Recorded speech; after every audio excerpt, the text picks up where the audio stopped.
وہ واپس جانا چاہتا تھا لیکن ایک آواز نے اس کے قدم روک دیے۔ کوئی کہیں قرب و جوار میں تھپ تھپا رہا تھا۔ باہر رمفو نے اپنی بندوق سیدھی کر لی کیونکہ اسے جو آواز سنائی دی تھی وہ قریب ہی سے آئی تھی۔ وہ تن کر تیار کھڑا ہو گیا۔ شہروز جس جگہ کھڑا تھا وہ اوپر کہیں لے جاتی تھی۔ پھر جب اسے بائیں طرف سے آواز دوبارہ سنائی دی تو وہ آہستہ آہستہ اوپر چڑھنے لگا۔ اچانک ہی اسے زمین پیروں تلے نکلتی ہوئی محسوس ہوئی، لیکن اس نے بامشکل توازن برقرار رکھا۔ پھر بھی وہ لڑکھڑا گیا اور گھڑے میں گر گیا۔ اسے اندازہ ہو گیا کہ وہ کسی جال میں ہے اور اس جال میں کوئی اور بھی ہے۔ اس نے پستول سیدھا کر کے چھت کی طرف فائر کر دیا۔ فائر کی وجہ سے ہونے والی پل بھر کی روشنی میں اس نے ایک جسم دیکھا۔ اس کنویں نما جال میں ایک شخص کی لاش پڑی ہوئی تھی اور ذرا دور کوئی بندھا ہوا پڑا تھا۔ اب رمفو بھی دروازے پر پہنچ کر رک چکا تھا۔ اس نے شہروز کو پکارا۔ منوچر اس کے پیچھے تھا۔ شہروز نے جواب دے کر اسے احتیاط سے آگے آنے کی ہدایت کی اور پھر بندھے ہوئے جسم کو ٹٹولا۔ اس جسم سے سندل کی مہک آ رہی تھی۔ رمفو ادھر آؤ، شہروز نے مان ہی چلا کر کہا، لیکن گھڑے کا خیال رکھنا، میں ایک قبر میں ہوں۔ یہ کہتے ہوئے اس نے سندل جیسے مہک والے جسم کی بندشیں کھول دیں۔ کیا سکندر خان مل گیا جناب؟ رمفو نے پوچھا۔ نہیں، شہروز نے پرجوش لہجے میں کہا، لیکن یہاں ایک دوست قید ہے۔ اب تم دروازے کی طرف چلو، میں تمہاری رہنمائی میں نکلوں گا۔ شینا نے بندشیں کھلنے کے بعد طویل سانس لی اور سر جھکا لیا۔ غالباً بندشوں نے اس کی پنڈلیوں اور ہاتھوں کے دوران خون پر اثر ڈالا تھا، لہٰذا وہ شہروز کے سہارے کے بغیر چل نہیں سکتی تھی۔ وہ اسے سہارا دے کر باہر نکل آیا اور جب وہ کرش کی لاش تک پہنچے تو رمفو اچانک ہی گالیاں دیتا ہوا مکان کی طرف دوڑ گیا۔ ارے رمفو، کہاں جا رہے ہو؟ واپس آؤ، منوچر نے اسے پکارا، مگر رمفو دوڑتا چلا گیا۔ ایک لمحہ بعد مکان کے عقب سے گولی چلنے کی آواز سنائی دی۔ خود شہروز بھی حیرت زدہ ہو گیا۔ ان کا کوئی آدمی مکان کی اوٹ میں چھپا ہوا تھا۔ منوچر نے شہروز کو بتایا، شاید رمفو اسی کو دیکھ کر لپکا تھا۔ چند لمحوں بعد رمفو واپس آ گیا۔ وہ کرش کی لاش کے قریب کھڑا ہو گیا۔ اس کی آنکھیں غصے سے چمک رہی تھیں۔ اب ہمیں واپس چلنا چاہیے، شہروز نے کہا۔ ہاں، اور یہاں سے دور جانا ہوگا، منوچر نے غیر متوقع جواب دیا۔ آپ کی مراد لانچ سے ہے؟ شہروز حیرت زدہ رہ گیا۔ ہاں، ہم کرش کو سپرد خاک کریں گے اور پھر روشنی ہوتے ہی سامان لانچ پر لادنا شروع کر دیں گے۔ اور یہ کہہ کر وہ ان کے آگے چلنے لگا۔ اس کے پیچھے شینا تھی، جبکہ شہروز اور رمفو نے کرش کی لاش اٹھا رکھی تھی۔ کرش کی لاش دیکھ کر ملاحوں کے دل اداسی سے بھاری ہو گئے، لیکن انہوں نے ساتھی کو سپرد خاک کرنے کے لیے فوراً قبر تیار کی۔ منوچر نے نماز جنازہ پڑھایا، پھر کرش کو دفن کر دیا گیا۔ شہروز کو اندازہ تھا کہ کرش کی جان منوچر کی ہٹ درمی نے لی ہے۔ اگر وہ فرار کی تجویز پر رضامند ہو جاتا تو اس وقت کرش لانچ پر سفر کر رہا ہوتا۔ حملہ اسی نصف شب کے بعد ہوا۔ پہلی وارننگ کرش کی تدفین کے فوراً بعد اس وقت آئی جب نبی بخش نے خوفزدہ لہجے میں کہا، شہروز صاحب، جھاڑیوں میں کچھ لوگ چھپے ہوئے ہیں۔ اس وقت نبی بخش کرش کی قبر سے کچھ آگے کھڑا ہوا تھا۔ کہاں؟ شہروز اس کے قریب پہنچ کر بولا۔ وہاں، نبی بخش نے ایک درخت کی طرف اشارہ کیا جس کے نیچے گھنی جھاڑیاں تھیں اور یہ راستہ چھوٹے مکان کی طرف جاتا تھا۔ سنو! اسی لمحے حشمت کی آواز بھی سنائی دی۔ وہ مکان کے دروازے پر کھڑا تھا اور وہ ادھر ہی ہیں اور ہمیں گھیر رہے ہیں۔ چلو سب اندر چلو، شہروز دھاڑا۔ کسی نے بھاگنے کے لیے قدم اٹھایا تو شہروز نے اسے للکارا، ایسے مت بھاگو، آرام سے چلو، خوفزدہ مت ہو، ہم ان سے کمزور نہیں۔ سب سے آخر میں شہروز اندر داخل ہوا۔ شینا اسی کا انتظار کر رہی تھی۔ وہ اس کی طرف بڑھ آئی۔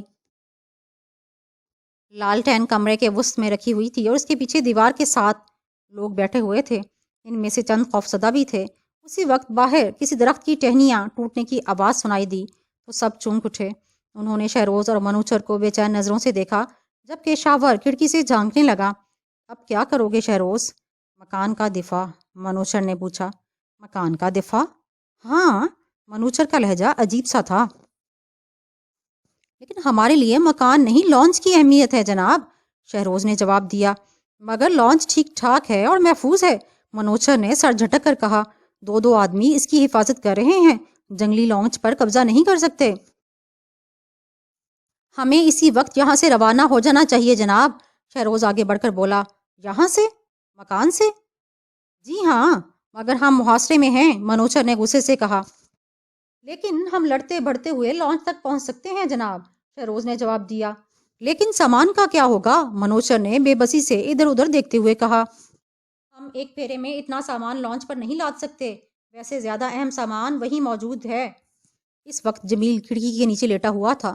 شینا شہروز کے پیچھے کھڑی ہوئی تھی۔ لالٹین کی روشنی میں اس کا پورا جسم نظر آ رہا تھا اور کئی ملاکن آنکھوں سے اسے دیکھ رہے تھے۔ میری بات تو سنو شہروز، منوچر کے لہجے میں بے بسی کا عنصر شامل ہو گیا۔ اگر ہم باہر نکلے تو کھلے میں ہوں گے، لیکن آپ یہ بھی تو سوچیں کہ ہمیں یہ مکان پورٹ نیکسن تک نہیں لے جائے گا۔ یہ کام لانچ ہی کر سکتی ہے۔ نہیں نہیں شہروز، منوچر نے سر ہلایا، کھلے میدان میں ہم بآسانی شکار کر لیے جائیں گے۔ اسی لمحے شہروز کو شینا نے چھوا تو شہروز کو پہلی بار احساس ہوا کہ اب شینا بھی ان کا ایک حصہ ہے، ان میں شامل ہے۔ وہ ان کی مدد کرنے کی کوشش میں مرتے مرتے بچی ہے، لہٰذا وہ بھی ان کی ذمہ داری ہے، وہ بھی ان کے ساتھ جائے گی۔ ویسے اس وقت بڑا مسئلہ یہ تھا کہ کیا وہ اسی وقت مکان چھوڑ دیں؟ ابھی اتنا اندھیرا نہیں تھا کہ ہم لانچ کو آگے بڑھا سکیں، اور اگر انہوں نے کسی کشتی میں ہمارا تعاقب کیا تو ہم ان سے بآسانی نمٹ لیں گے، لیکن اس وقت مکان سے نکلنے میں دانش مندی کا کوئی پہلو نہیں شہروز، منوچر نے کہا۔ لانچ کی فکر نہ کرو، اس کا نشانہ لانچ نہیں بلکہ ہم ہیں۔ نہیں، ہم صبح ہونے تک انتظار کریں گے اور روشنی ہوتے ہی ہم یہاں سے نکل پڑیں گے۔ جمیل اب لانچ کے بارے میں کچھ بڑبڑا رہا تھا۔ انوار اس کے قریب پہنچ گیا جب کہ شاہور پستول سنبھالے کھڑا تھا۔ شہروز صاحب، حشمت چلایا، وہ لوگ نقل و حرکت کر رہے تھے۔ شہروز نے نظر بڑھ کر حشمت کو دیکھا، مگر شاہور حشمت کے قریب پہنچ کر باہر دیکھنے لگا۔ اوہ خدایا، اس نے ایک طویل سانس لے کر کہا۔ حشمت کی چیخ نے دوسروں کو بھی مدہوش کر دیا۔ لوگوں نے ایک دوسرے کو دیکھا، پھر منوچر، شہروز اور شاہور کو دیکھا، لیکن منوچر خاموش رہا۔ لیکن اس نے شہروز سے نظریں نہیں ہٹائیں۔ پھر جمیل کی آواز سنائی دی، شاید وہ اپنی بے بسی کے بارے میں ہی کچھ کہہ رہا تھا۔ یہی موقع تھا کہ شہروز کو احساس ہوا کہ کمان خود اسے سنبھالنی پڑے گی۔ شاہور، وہ اس کی طرف پلٹا، ایک ملاح کو کھڑکی سے بانس لانے کے لیے لگا دو۔ شاہور اپنی جگہ سے نہ ہلا تو اس کا چہرہ پرسکون اور پستول کی نال کا رخ نیچے کی طرف رہا۔ شہروز کو کمان لیتے ہوئے عجیب طمانینت کا احساس ہوا۔ غالباً اسے یقین تھا کہ اس میں خود اعتمادی آ چکی ہے۔ اس نے انوار کو آواز دی، تب بھی شاہور نے حرکت کی اور وہ شمشاد کے ساتھ بانس ہٹانے لگا۔ رامفو، شہروز نے جرأت مند نوجوان سے کہا، انوار بندوق بھرنے میں تمہاری مدد کرے گا۔ انوار حملے کی صورت میں تمہارا کردار کلیدی ہوگا، کیونکہ تم ہماری بندوق کو بھرنے کا کام کرو گے۔ تمہیں بہت پھرتی دکھانی پڑے گی، ساتھ ہی احتیاط سے بھی کام لینا ہوگا، کیونکہ مس فائر خود ہمیں نقصان پہنچا سکتے ہیں۔ حشمت، تم دروازے سے ہٹ کر کھڑے ہوگے تاکہ اگر آگ لگے تو تم اسے بجھا سکو۔ ٹھیک ہے، حشمت نے کہا۔ نوید، شہروز کے لہجے میں خود اعتمادی کوٹ کوٹ کر بھری ہوئی تھی، تم اور نبی بخش سامان ہٹا کر اس طرح رکھ دو کہ ہمیں کھڑکی سے فائرنگ کرنے میں کوئی دشواری پیش نہ آئے۔ ہاں، ہمیں پتہ نہیں کہ جنگلیوں کا نشانہ کیسا ہے، لہٰذا ان کے سامنے آنے کی کوشش مت کرنا۔ ہر بات کہنی آسان مگر کرنی بہت مشکل ہوتی ہے، شمشاد نے کہا۔ ممکن ہے، شہروز نے غرا کر کہا، لیکن اگر تم اپنا شہر دوبارہ دیکھنا چاہتے ہو تو تمہیں ہدایتوں پر عمل کرنا ہوگا۔ شہروز کو اب اس انداز میں گفتگو کرتے ہوئے بہت مزہ آ رہا تھا۔ اس نے شینا کو مسکرا کر دیکھا، اسے یقین تھا کہ اب شینا زیر لب مسکرا رہی ہے۔ شہروز نے شینا کا ہاتھ تھام کر اسے جمیل کے پاس بٹھا دیا اور اشارے سے کہا کہ وہ مریض کے ساتھ ہی رہے۔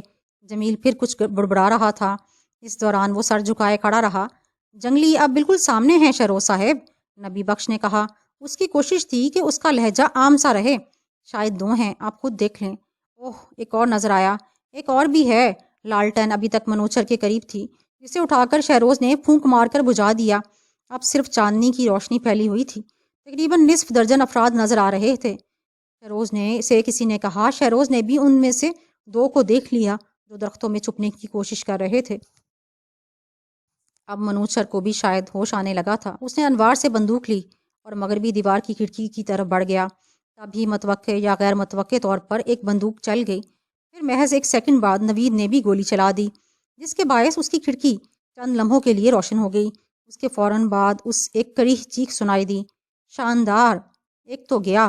شاہور نے بے ساختہ طور پر نوید کی تعریف کی۔ اسی لمحے نبی بخش نے بھی فائر کیا۔ فوراً ہی چلاتے ہوئے انوار نے دوسری بندوق لی۔ ہم گھر چکے اور دوسرا فائر کر دیا۔ ہر شخص کشیدہ اعصاب لیے ہوئے کھڑا تھا اور اور اس جنگل کی طرف دیکھ رہا تھا جہاں ان کو محصور کرنے والے کھڑے تھے۔ حشمت دوسری بندوق لے کر اپنی جگہ واپس چلا گیا۔ اسی اسنا میں منوچر نے فائر کیا تو ایک اور لرزہ خیز چیخ سنائی دی، ساتھ ہی ٹہنیاں چڑمڑانے اور ٹوٹنے کی آوازیں آئیں۔ کاش یہ ہمارے کپتان کی چیخ ہوتی، شاہور نے اپنی کھڑکی سے تقریباً پلٹ کر نوید سے کہا۔ اس کا لہجہ اتنا بلند تھا کہ یہ جملہ تقریباً سبھی نے سن لیا۔ خدا تمہیں غارت کرے شاہور صاحب، نوید غرا کر بولا، اور اس سے قبل کہ وہ شاہور سے الجھ جاتا، شہروز نے صورتحال اپنے ہاتھ میں لینے کے لیے شاہور کی طرف قدم بڑھا دیے۔ اب وہ واقعی یہ چاہتا تھا کہ شاہور سے دو ہاتھ ہو جائیں۔ شاہور نے بھی اس کے تیور بھانپ لیے، لہٰذا وہ بندوق دیوار کے قریب پھینک کر کھڑا ہو گیا۔ شہروز کے دونوں پستول اس کے پہلوؤں میں جھول رہے تھے۔ ساتھ ہی انوار نے شہروز کی راہ میں آنے والی بندوقیں پھرتی سے ایک طرف کر دیں تاکہ وہ ان سے ٹھوکر کھا کر گر نہ پڑے۔ لیکن اسی لمحے جنگلیوں نے بھرپور حملہ کر دیا۔ ابتدائی فائدہ بھی جنگلیوں کو ہی ہوا کیونکہ ملا اس حملے کے بجائے شاہور اور شہروز کے درمیان مقابلے کے منتظر تھے، لہٰذا وہ بے خیالی میں پکڑے گئے۔ جنگلیوں کی ہاہاکار اور تیروں کی شائیں شائیں کی وجہ سے کان پڑی آواز سنائی نہیں دے رہی تھی۔ پھر جنگلیوں نے پتھراؤ کر کے مکان کو بھی جلا ڈالا۔ فائر! شہروز حلق پھاڑ کر دھاڑا، ساتھ ہی اس نے خود بھی بندوق اٹھا لی اور جلد ہی مکان میں دھواں بھر گیا۔ یہ دھواں ان کی اپنی فائرنگ کا تھا۔ اب ہر طرف بارود کی بو محسوس ہو رہی تھی۔ مکان بندوق کی گرج سے کانپ رہا تھا۔ جلد ہی جنگلی اپنی برتری کھونے لگے کیونکہ ان کا ہراول دستہ گولیوں کی بوچھار کے باعث بری طرح متاثر ہوا تھا۔ اب پسپا ہونے اور زخمی ہونے والوں کی چیخیں بھی سنائی دینے لگیں۔ اندھا دھند فائرنگ کی وجہ سے کئی لوگ بے ضرر انداز میں جنگل میں جا گریں، لیکن بیشتر نشانے پر بیٹھیں اور بندوقیں موت کے کہکہے لگاتی رہیں اور جنگلی گرتے رہے۔ شینا دونوں ہاتھ کانوں پر رکھے گھٹنوں کے بل بیٹھی ہوئی تھی۔ بارود کی بو کے باعث اسے کھانسی بھی آ رہی تھی۔ جمیل نے جو گولیاں چلانے کی آوازوں کے باعث قدرے ہوش میں آ گیا تھا، کسی معصوم بچے کی طرح شینا کو تام رکھا تھا۔ شہروز نے پلٹ کر شینا کو دیکھا، دونوں کی نظریں ملیں تو وہ اس طرح مسکرایا جیسے اسے تسلی دے رہا ہو۔ اس فائرنگ سے جنگلی آگے نہ بڑھ سکے اور ان کی یہ حکمت عملی کامیاب نہ ہو سکی کہ وہ مکان پر دھاوا بول کر مکینوں کو بے بس کر ڈالیں۔ لیکن پھر انہوں نے آتشی تیر چھوڑنے شروع کر دیے۔ پہلا تیر شہروز نے ہی دیکھا جو ناریل کے درختوں کی اوٹ سے کسی شعلے کی مانند آ رہا تھا۔ یہ تیر ان کے قریب ہی فرش پر گرا، لیکن اس لمحے دو بندوقیں گرجیں اور ایسے تیر چلانے والے جو واضح طور پر نظر آ رہے تھے اور اپنے پیٹ پکڑ کر تڑپتے ہوئے گر گئے۔ تاہم اس وقت نبی بخش کوئی آواز نکالے بغیر شہروز کی پشت سے ٹیک لگا کر مر گیا۔ شہروز نے بڑی پھرتی سے اسے ایک طرف لٹایا اور دونوں پستولوں سے فائرنگ کرنے لگا۔ پھر نوید ایک پتھر کا نشانہ بنا۔ یہ پتھر اس کے سر پر لگا۔ وہ دیر تک پتھر کو ماں بہن کی گالیاں دیتا رہا، سر جھٹکتا رہا، لیکن اس نے بندوق نہیں چھوڑی۔ وہ کچھ دیر بعد دوبارہ فائرنگ شروع کر دی۔ اسی وقت رمفو نے ایک چیخ ماری جو منوچر کے قریب تھا۔ شہروز صاحب جلدی جلدی آئیں، باورچی خانے میں آگ لگ گئی ہے۔ شہروز نے بھاگ کر اس کی کھڑکی سے دیکھا۔ باورچی خانے کی وہ دیوار نارنجی شعلوں سے گھر رہی تھی جو مکان سے قریب تھی۔ دیوار جلنے کے باعث لکڑیوں کے تڑکنے اور چٹکنے کی بھی آوازیں آ رہی تھیں۔ فائرنگ جاری رکھو، اس نے حکم دیا، کیونکہ ان میں سے بیشتر آگ کی طرف متوجہ ہونے لگے تھے۔ شہروز کو خطرہ ہوا کہ یہ آگ مکان کو بھی اپنی لپیٹ میں لے گی، لیکن ہوا نہ ہونے کے برابر تھی، لہٰذا فی الحال انہیں آگ سے کوئی فوری خطرہ نہ تھا۔ آگ سے حقیقی خطرہ ان جنگلیوں کو تھا جو باورچی خانے کے بہت قریب کھڑے ہوئے تیر اندازی کر رہے تھے۔ اور پھر یہ خطرہ حقیقت اس وقت بن گیا جب باورچی خانے کی دھڑا دھڑ جلتی ہوئی چھت ان پر آ گری۔ درجنوں جنگلی چیختے چلاتے ہوئے واپس بھاگے۔ ان میں سے ایک کے سر پر آگ لگی ہوئی تھی، ایک کے ہاتھ جل رہے تھے اور کئی کے نچلے دھڑ شعلہ بجا تھے۔ شہروز کا دل بلیوں کی طرح اچھل رہا تھا۔ تب بھی رمفو کی نظر باورچی خانے کی دوسری طرف جنگلیوں کی ایک قطار پر پڑی جو باورچی خانے کی آگ دیکھ رہے تھے۔ رمفو نے دانت پیستے ہوئے گولی چلا دی۔ اس کے ساتھ منوچر نے بھی فائرنگ شروع کر دی اور تین جنگلی کھیت میں چلے گئے اور باقی اس بری طرح بھاگے کہ ان کے تیر اور کمانیں بھی ہاتھوں سے گر گئیں۔ باورچی خانے میں آتش زنی سے خود جنگلیوں کو زبردست نقصان ہوا، لیکن یہ بھی حقیقت تھی کہ اگر ہوا ہوتی تو اس سے ملاحوں کو نقصان پہنچ سکتا تھا۔ ممکن تھا کہ سب جل کر مر جاتے۔ شہروز نے دونوں پستول لے کر بھاگتے ہوئے دونوں جنگلیوں پر فائر کیا۔ اس بار حشمت بھی اس کا ساتھ دے رہا تھا اور اس مسلسل فائر نے جنگلیوں کی رہی سہی ہمت بھی سلب کر لی۔ پھر مان ہی کسی کی گرجدار آواز سنائی دی۔ اس کے بعد کئی افراد چلائے اور یہ آوازیں سن کر شینا اچھل پڑی۔ وہ لپک کر شہروز سے چمٹ گئی۔ شہروز اس کے چہرے پر فاتحانہ مسکراہٹ دے کر سمجھ گیا کہ وہ کیا کہنا چاہتی ہے۔ کہنے والے نے شاید پسپائی کا اظہار کیا تھا۔ اس وقت شینا صرف اس بات پر اتنا خوش ہو سکتی تھی۔ شاور اب بھی فائرنگ کر رہا تھا، لیکن جنگلی چیخیں مارتے ہوئے بھاگ چکے تھے اور ان کے زخمی گھسٹ گھسٹ کر فرار ہونے کی کوشش کر رہے تھے۔ ملاحوں نے ایک جنگ جیت لی تھی۔ نبی بخش کی موت اور بازوں کو معمولی چوٹوں کے علاوہ انہیں اور کوئی نقصان نہیں ہوا تھا۔ منوچر کی ایک آنکھ پر ورم آ گیا، شاید اسے بھی پتھر سے چوٹ لگی تھی۔ نوید کے سر پر بڑا گومڑ ابھر آیا تھا۔ شاور کے دائیں بازو پر ایک لمبی سی گہری خراش آئی تھی، شاید کوئی تیر اسے چھوتا ہوا گزر گیا تھا، جبکہ حشمت کے گھٹنے پر ایک پتھر لگا تھا۔ شہروز نبی بخش کی لاش اٹھانے کے لیے جھکا ہی تھا کہ اسے شاور اسی طرف آتا نظر آیا۔ شہروز نے سوچا کہ شاید یہ ادھورے مقابلے کو مکمل کرنا چاہتا ہے، لیکن وہ خوفزدہ نہ تھا۔ دونوں ایک دوسرے کو گھورنے لگے۔ دونوں کی حالت زخمی شیر جیسی تھی، لیکن پھر اچانک ہی شہروز نے کہا، شاہور، نبی بخش کو اٹھانے میں میری مدد کرو۔ شاہور نے اس صرف ایک لمحے تک توقف کیا، لیکن پھر جھک کر نبی بخش کو شانوں سے اٹھا لیا۔ ٹانگیں شہروز کے ہاتھوں میں تھیں، وہ نبی بخش کو باہر لے گیا۔ شینا ایک بار پھر جمیل کے پاس جا کر بیٹھ گئی۔ انوار ہتھیار بھر بھر کر کمرے کے وسط میں رکھنے لگا۔ کچھ دیر بعد شہروز نے واپس آ کر لالٹین جلائی۔ اس دوران انوار شینا اور جمیل کے پاس جا کر بیٹھ گیا۔ وہ شینا کو شرمیلے انداز میں دیکھ رہا تھا۔ اسے اس لڑکی کے ساتھ دوستی کی خواہش کے ساتھ ساتھ حسد بھی محسوس ہو رہا تھا، کیونکہ وہ یقیناً اس کے لیے باپ جیسے محترم شہروز کے لیے بھی اہمیت اختیار کر گئی تھی۔ تم نے کہا تھا کہ میں غلطی پر ہوں شہروز، منوچر نے لالٹین کی بھڑکتی ہوئی لو دیکھ کر کہا۔ اب تم یہ بھی کہہ سکتے ہو کہ میری وجہ سے نبی بخش کی جان گئی۔ نہیں جناب، میں یہ نہیں کہہ سکتا، شہروز نے جواب دیا۔ تب پھر دوسرے کہیں گے، منوچر بولا۔ ساتھ ہی اس نے ملاحوں کی طرف دیکھا۔ وہ ساکت کھڑے ہوئے تھے اور جنگل سے کسی کے رونے کی آواز آ رہی تھی۔ لانچ کے بارے میں کیا خیال ہے جناب؟ شہروز نے عجیب سے لہجے میں کہا۔ ہاں ٹھیک ہے، تم خود وہاں جا کر تیاری کرو۔ شہروز نے اس بار کوئی اعتراض نہیں کیا۔ اور نوید، تم ذرا شاور کو بلا لاؤ۔ شاور اس وقت کمرے میں داخل ہوا تھا۔ ہم یہاں سے روانہ ہونے والے ہیں شاور، شہروز لانچ پر جا رہا ہے۔ شہروز، تم کسی کو لے کر جاؤ گے؟ یہ کہہ کر وہ شاور کی طرف پھر پلٹا۔ سامان تیار کراؤ۔ نبی بخش کا کیا ہوگا جناب؟ شاہور نے پوچھا۔ ہم اسے سمندر کے حوالے کر دیں گے، لیکن اس کے لیے ہمیں وزن درکار ہوگا۔ تب پھر چھوڑ دو، اسے یہیں سپرد خاک کر دیں گے۔ شہروز، تم نوید کو ساتھ لے جاؤ۔ علی رضا اور حشمت؟ علی رضا کے ساتھ اختر ہے جناب۔ ٹھیک ہے، ان سے کہو کہ لانچ کو روانگی کے لیے تیار کریں۔ بہت بہتر جناب۔ شہروز نے یہ کہتے ہوئے شینا کی طرف دیکھا، جو سمجھ گئی کہ وہ جا رہا ہے۔ اس کی آنکھیں شہروز سے گونگی درخواست کرنے لگیں۔ شہروز نے انوار کو اشارہ کیا۔ وہ سمجھ گیا کہ شہروز اسے شینا کی حفاظت کی درخواست کر رہا ہے، لہٰذا اس نے پستول نکال کر گود میں رکھ لیا۔ پھر شہروز نوید کے ساتھ نکل گیا۔ دونوں بہت محتاط انداز میں ساحل کی طرف بڑھنے لگے۔ ذرا محتاط رہنا نوید۔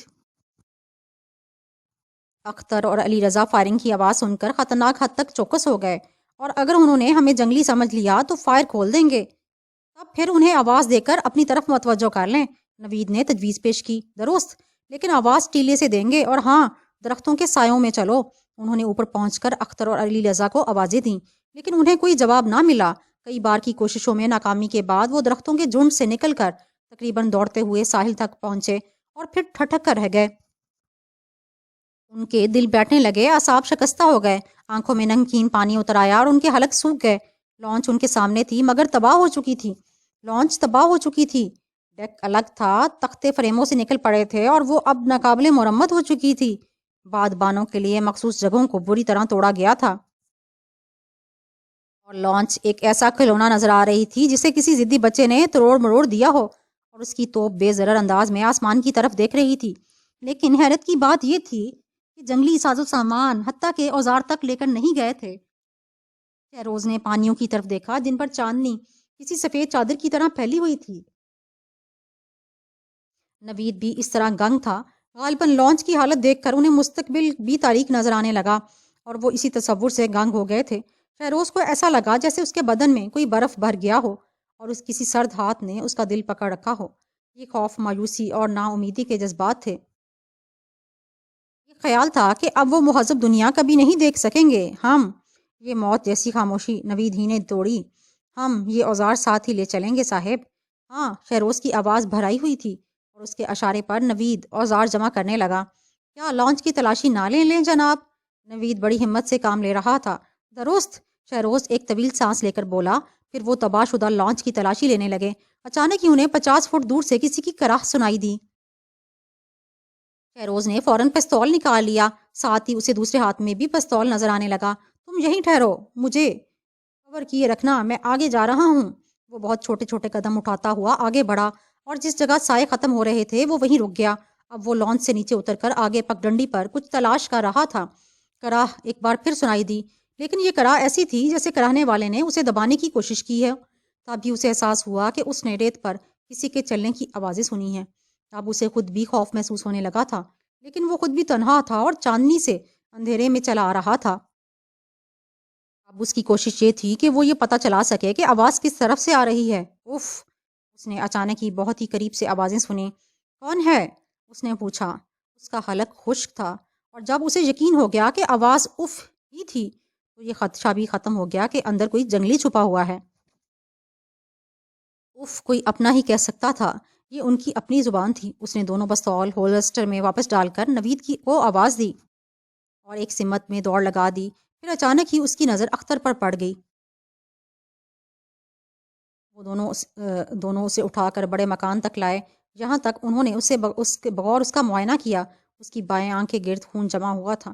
جب اختر کی حالت قدرے بہتر ہو گئی، شہروز نے لوگوں کو وہ کہانی سنائی جو راستے میں اختر نے اسے سنائی تھی، کہ اختر کس طرح ساحل پر آرام کر رہا تھا کہ اچانک جنگلیوں نے لانچ کے عقب میں پانیوں سے نکل کر دھاوا بول دیا۔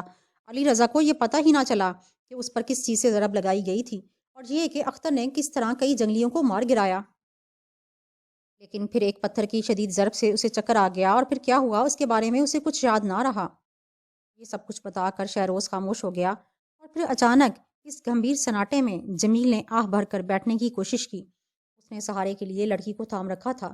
جمیل کی آنکھیں پھیلی ہوئی تھیں اور وہ چہرے پر سنگ مرمر کی بے جان 2 گولیوں کی طرح لگ رہی تھی۔ اس کی باچھوں سے تھوک یا رال ٹپک رہی تھی، اور وہ جو کچھ کہہ رہا تھا اس کی آواز میں اجنبیت تھی۔ تم لوگ اب کسی بندرگاہ کو نہیں دیکھ سکو گے، اس نے کہا۔ اب یہیں رہو گے، انہی آدم خوروں میں۔ اتنا کہہ کر وہ ہانپ گیا، کچھ اس طرح جیسے میلوں دور سے دوڑتا ہوا آیا ہے۔ اس کا سر ڈھلک گیا۔ اس نے اشارے سے شینا سے پانی مانگا، لیکن اس سے قبل کہ جمیل کے ہونٹوں سے پانی کا پیالہ لگاتی، جمیل کی پتنیاں پھیل گئیں۔ ان سب نے سر جھکا لیا۔ شینا شدید خوف کے باعث کانپنے لگی۔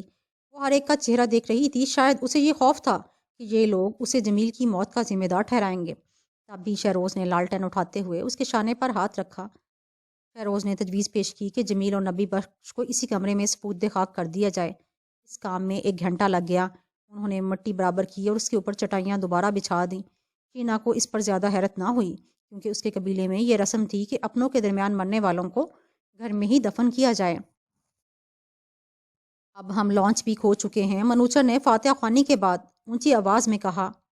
غالباً یہی ہمارا سب سے بڑا امتحان ہے، لیکن اس کا یہ مطلب نہیں کہ ہم ختم ہو چکے ہیں۔ ابھی ہمارے پاس مواقع ہیں، ہمارے پاس اوزار موجود ہیں۔ اگرچہ ہمارا بڑھئی زندگی کی اس دوڑ میں ہمارے ساتھ موجود نہیں، لیکن ہم اس کی غیر موجودگی کے باوجود ایک کشتی تیار کر سکتے ہیں۔ اس کے لیے ہمیں خدا تعالیٰ کی رحمتوں کی امید رکھنی چاہیے۔ منوچر کا لہجہ شکستہ تھا، لیکن الفاظ میں جرأت کی جھلک نظر آتی تھی۔ اپنے جہاز کو مت بھولو، منوچر نے ملاحوں کے چہروں پر نا امیدی دیکھ کر کہا۔ میری مراد یہ نہیں کہ جہاز قابل استعمال بنایا جا سکتا ہے، لیکن میں اس لانگ بوٹ کو ذکر ضرور کروں گا جو جہاز پر موجود ہے۔ اس کشتی کو زیادہ نقصان نہیں پہنچا ہے۔ 1-2 دن کی محنت کے بعد کشتی سمندر کے سفر کے لیے تیار ہو جائے گی۔ لڑکو سنو، ابھی امید باقی ہے۔ یہ امر یقینی ہے کہ جنگلیوں کی طرف سے مزاحمت ہوگی، لیکن وہ شینا کی طرف پلٹا اور انگلی سے اس کی سمت اشارہ کرنے لگا۔ لیکن یہ لڑکی جزیرے سے باہر جانے میں ہماری رہنمائی کرے گی۔ اب منوچر کی آواز بلند ہو رہی تھی، شاید وہ مایوسی اونچے لہجے میں چھپانا چاہتا تھا۔ یہ لڑکی ہمیں کسی محفوظ کمین گاہ تک لے جا سکتی ہے۔ منوچر کی نظر اب بھی شینا پر جمی ہوئی تھی۔ پھر ہم کوئی ایسی کشتی بنا ڈالیں گے جو ہمیں اسکائی لاٹ تک پہنچا سکے۔ اوزار ہمارے پاس ہیں، ایک بار جہاز تک پہنچ گئے تو لانگ پورٹ نیکسن تک پہنچ سکیں گے۔ شاور آگے بڑھا، لیکن شہروز اس موقع کے لیے چوکس تھا۔ وہ فوراً ملاحوں کے درمیان آ کھڑا ہوا۔ کپتان، اس نے بوڑھے ناخدا کو مزید کچھ بولے نہیں دیا۔ صبح جلد ہونے والی ہے، اور اگر ہمیں جزیرے سے نکلنا ہے تو فوراً روانہ ہونا پڑے گا تاکہ ہم اندھیرے میں نکل سکیں۔ منوچر نے اس کی طرف دیکھا۔ ناخدا کی زخمی آنکھ سے پانی بہہ رہا تھا۔ تم ٹھیک کہہ رہے ہو شہروز، منوچر نے کہا۔ شاہور، منوچر نے ایک بار پھر صورتحال کا کنٹرول اپنے ہاتھ میں لے لیا۔ سارا سامان اوپر جمع کرا دیں۔ اس کی نظریں شاہور پر ہی تھیں جو اس کی ہدایت پر بے چونو چراں عمل کرنے کے لیے کوئی قدم اٹھا چکا تھا۔ شہروز سوچ رہا تھا کہ اگر اس کے اور شاہور کے درمیان خلیج دور ہو سکے تو یہ کتنا اچھا ہوگا۔ سامان جلدی باندھ لیا گیا اور بوجھ کی تقسیم بھی مکمل کر لی گئی۔ پھر وہ خاموشی سے سفر پر روانہ ہو گئے۔ اس پر شینا کسی مستعد چوکس شیرنی کی طرح ان کی رہنمائی کر رہی تھی۔ وہ تیزی سے چل رہی تھی اور ایسے مقامات پر جہاں چاندنی داخل نہیں ہو سکتی، پیروں کی ذرا سی بھی لڑکھڑاہٹ خطرے کو دعوت دے سکتی تھی۔ لیکن شہروز نے اشاروں میں شینا کو احتیاط سے چلنے کی ہدایت کی۔ وہ درختوں کے گھنے جھنڈ میں چل رہے تھے جہاں مچھروں کی بہتات تھی، جو ان کے جھنڈ میں آتے ہی سرگرم ہو گئے تھے۔ شینا کو بھی یہ احساس تھا کہ جنگلی انہیں دیکھ کر حملہ کر سکتے ہیں، لہٰذا وہ انہی ٹیلوں کے دامن اور درختوں کے جھنڈوں کے درمیان بنے ہوئے راستوں پر لے جا رہی تھی۔ اس نے وہ راستہ اختیار نہ کیا جو بلند تھا اور جہاں چاندنی پھیلی ہوئی تھی۔ وہ گاؤں سے جتنا دور ہو رہے تھے ان کی امیدیں اتنی ہی بڑھ رہی تھیں۔ وہ ساحل پر پہنچے تو انہیں آسمان پر قطبی ستارہ نظر نہ آیا۔ یہاں ستارے تو کیا، چاند بھی بہت مدھم تھا۔ پھر وہ انہیں ایک کھلی ڈھلان سے گزارتی ہوئی ایک سبزہ زار پر لے آئی جس کے ایک طرف ایک بلند ٹیلے تھے اور دوسری طرف ایسی ڈھلان جو سمندر تک لے جاتی تھی۔ یہاں انہوں نے سامان اتار کر آرام کرنے کا فیصلہ کیا۔ صبح کی پہلی کرن کے جنم لیتے ہی شینا شہروز کے پاس آ گئی۔ اس نے اشارے سے شہروز کو ذرا دور بلایا اور پھر ہاتھ پکڑ کر کنارے پر آئی۔ یہاں سمندر کی گھن گرج صاف سنائی دے رہی تھی۔ سمندر دور تک دکھائی دے رہا تھا مگر وہاں اسکائی لاٹ کا کوئی نام و نشان نہیں تھا۔ شہروز نے انہیں یہ بری خبر سنائی تو وہ سب خاموش رہے۔ بس ایک احساس ضرور ہوا، گم ہو جانے، ختم ہو جانے کا احساس۔ کسی نے طویل سانس لی، کوئی بدبدا کر رہ گیا اور کوئی منہ کھولے رہ گیا۔ سبھی کو یقین ہو گیا کہ اب پورٹ نیکسن نہیں پہنچ سکیں گے۔ شاہور کھڑا ہو گیا، اس کی آنکھیں سرد اور بے تاثر تھیں۔ شہروز ہوشیار ہو گیا کیونکہ اس وقت اسے شاہور کی طرف سے کسی بھی رد عمل کی توقع تھی۔ پھر مان ہی شہروز کو شاہور سے اپنی پہلی ملاقات یاد آ گئی۔ ان دنوں سکائی لارک نامی جہاز چوان کی اولڈ ہاف میں لنگر انداز تھا۔ وہ رات بہت ہی سرد اور نازک تھی۔ شہروز شاہور کو اس کا کیبن دکھا کر خود اپنے کیبن میں چلا آیا تھا تاکہ 4 گھنٹے بعد اٹھ سکے۔ اس نے چوکیدار کو یہ ہدایت بھی کر دی تھی کہ وہ اسے 4 گھنٹے بعد بیدار کر دے، لیکن چوکیدار نے اسے بتایا کہ عرشے پر ایک عورت بھی موجود ہے۔ لہٰذا شہروز کیبن سے پھر نکلا تاکہ عورت کے بارے میں معلومات حاصل کر سکے۔ وہ طویل القامت اور سانولی عورت تھی جو بارش کے باوجود وہاں کھڑی ہوئی تھی۔ بادبان اس کے گرد پھڑپڑا رہے تھے، وہ ان کو نہ دیکھ پائی۔ یہ عورت نئے سیکنڈ میٹ سے ملنے آئی ہے جناب، چوکیدار نے شہروز کو بتایا۔ مگر کیوں؟ شہروز نے پوچھا تھا۔ پتہ نہیں، چوکیدار نے کہا۔ ویسے غلطی اس کی ہے، اگر اس نے رقم پیشگی نہیں لی تھی تو اب رقم سے ملنے سے رہی، اسے اندر مت آنے دینا۔ شہروز نے عورت کو بغور دیکھتے ہوئے کہا جو بہرحال طوائف نہیں لگ رہی تھی۔ اور کچھ نہیں، میں واپس آؤں گا، یہ کہہ کر شہروز شاہور کے کیبن میں چلا گیا جہاں شاہور ایک پستول صاف کرتا ہوا ملا۔ کیا کوئی عورت کا مسئلہ درپیش ہے؟ اس نے پستول میں پھونک مارتے ہوئے پوچھا۔ ہاں، اس سے کہہ دو کہ میں جہاز پر نہیں ہوں، شاہور نے سپاٹ لہجے میں کہا تھا۔ یہ میں کیسے کہہ سکتا ہوں شہروز؟ شہروز نے بہت سنجیدگی سے اور پھر دروازے کی طرف پلٹ گیا۔ وہ عصمت فروش نہیں ہے، اسے شاہور کی آواز سنائی دی۔ اس آواز میں ناراضگی اور برہمی کے تاثرات شامل تھے۔ میں نے یہ کب کہا کہ وہ بدکماش ہے؟ شہروز نے جواب دیا تھا اور پھر کیبن سے نکل کر چوکیدار کے پاس آ گیا۔ چوکیدار، تم نے اس کو یہ تو نہیں بتایا کہ شاہور جہاز پر موجود ہے؟ نہیں، میں نے اسے کچھ بھی نہیں بتایا۔ تب پھر اسے کہہ دو کہ تم نے ایک آدمی شاہور کی تلاش میں بھیجا تھا مگر شاہور جہاز پر سوار نہیں ہوا۔ یہ کہہ کر وہ ایک ایسی جگہ کھڑا ہو گیا تھا جہاں سے عورت کو اچھی طرح سے دیکھ سکے۔ عورت گینگ وے پر جھولتی ہوئی لالٹین کی روشنی میں آ گئی۔ تب بھی شہروز کو احساس ہوا کہ وہ غیر معمولی طور پر حسین عورت ہے۔ اس کی کالی آنکھیں بڑی بڑی تھیں اور اس کا پورا وجود بھیگ جانے کے باعث کانپ رہا تھا۔ اس کے چہرے پر مایوسی صاف جھلک رہی تھی۔ چوکیدار نے اس سے کچھ کہا تو وہ نچلا ہونٹ دبا کر کچھ دیر تک چوکیدار کو گھورتی رہی اور پھر واپس چلے گئی۔ اس صبح اسکائی لارک کے لنگر اٹھا لیے گئے۔ جمیل نے اس ہجوم کی طرف دیکھا جو جہاز کو رخصت کرنے کے لیے آیا تھا مگر ان میں وہ عورت شامل نہ تھی۔ شاہور نے شہروز سے اس موضوع پر کوئی بات نہ کی لیکن شہروز یہ سوچے بغیر نہ رہ سکا کہ شاہور نے اس عورت سے اس طرح چھٹکارا کیوں حاصل کیا۔ سفر کی چوتھی رات شاہور غیر متوقع طور پر اسے ملنے کے لیے آیا۔ اس وقت شہروز عرشے پر تھا اور آس پاس کوئی نہ تھا۔ یہاں شاہور نے اسے عجیب انداز میں بتایا تھا کہ وہ پراسرار عورت دراصل اس کی بیوی تھی۔ چند الفاظ میں یہ بیان کر کے وہ خاموش کھڑا ہو گیا۔ مجھے افسوس ہے شاہور، خاتون بہت حسین تھی۔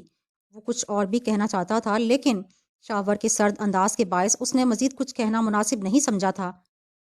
اس کے بعد شاہور نے پھر کبھی بیوی کا تذکرہ نہیں کیا تھا۔ جہاز 3 ماہ بعد واپس آیا تو شہروز کو معلوم ہوا کہ عورت نے اسکائی لارک کے روانہ ہونے والے دن ہی خودکشی کر لی تھی۔ اس کی لاش اولڈ ہاف کے پائپوں میں ملی تھی۔ ہاف کے چوکیدار بھی جہاز کی روانگی کے کچھ دنوں بعد مر گیا تھا۔ لہٰذا شہروز کو یہ علم نہ ہو سکا کہ وہاں کے حالات کیا رہے۔ جب تک جہاز جہاں رہا شہروز یہی سوچتا رہا کہ کیا شاہور کو اپنی حسین بیوی کی موت کا علم ہے، اور کیا یہ کہ شاہور کو یہ معلوم ہے کہ شہروز کو بھی اس بات کا پتہ چل گیا ہے۔